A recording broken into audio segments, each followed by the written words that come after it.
सी अभी तक है ना ईपीएस को मिला के टोटल 14 चैप्टर्स हो गए अपने, और जो मेरा कवरेज है that coverage if you follow properly, तुम खाली यही नोट्स बराबर से करोगे नहीं, if you stick to this notes properly.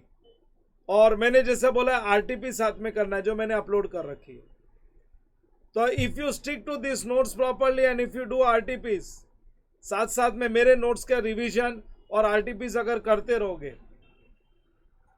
तो तुम्हारा बहुत अच्छे से प्रिपरेशन होगा। और थ्रू आउट यही करते चलो, जब तुम यही करते चलोगे तो तुमको क्या होना, चीजें याद हो जाएगी।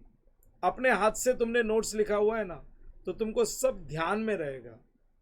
और फिर उसके बाद में तुम्हारे एग्जाम्स के आरटीपीज है, मॉक टेस्ट पेपर्स है, पास्ट पेपर्स है, जब तुम पिकअप करोगे don't look at the solution, तुम क्वेश्चंस देखो और सॉल्व करो। तुम मेरे तरीके से सॉल्व कर दो, खाली आंसर क्रॉस चेक करो, आंसर क्रॉस चेक करो। अरे मैंने बहुत सिंप्लीफाई किया है।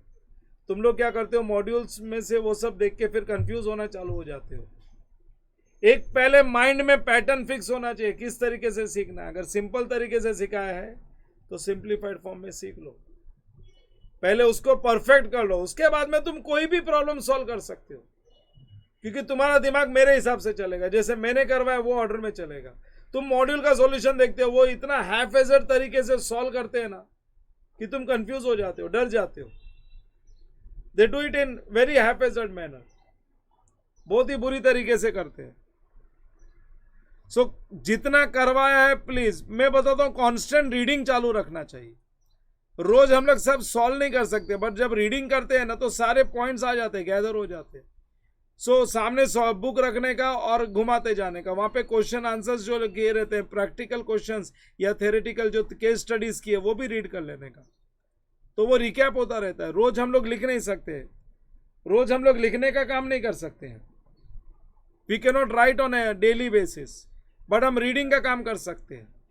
आज 2 अकाउंटिंग स्टैंडर्ड रीड कर लिया, कल और 2 कर लिया, तो ऐसे करते करते होता है हर 6-7 दिन में एक बार रिवीजन होता रहता है। इन एवरी 6 to अभी 14 हुआ है ना, तो एक दिन में 2 अकाउंटिंग स्टैंडर्ड का भी रीडिंग करते हो तो 2 का रिकैप हो गया, तो इन 7 days एक बार पूरा अभी तक का रिकैप हो जाता है। तो ऐसे मल्टीपल टाइम्स जब रिकैप होते हैं ना, तो that is as good as writing. फिर तुम कोई भी क्वेश्चन उठा के लिखना चालू करो, केस स्टडी हो या प्रैक्टिकल क्वेश्चन, आराम से कर दोगे।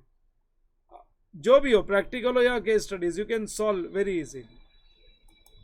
So reading is must. Accounting standard का तो यही है, रीडिंग करते रहना है।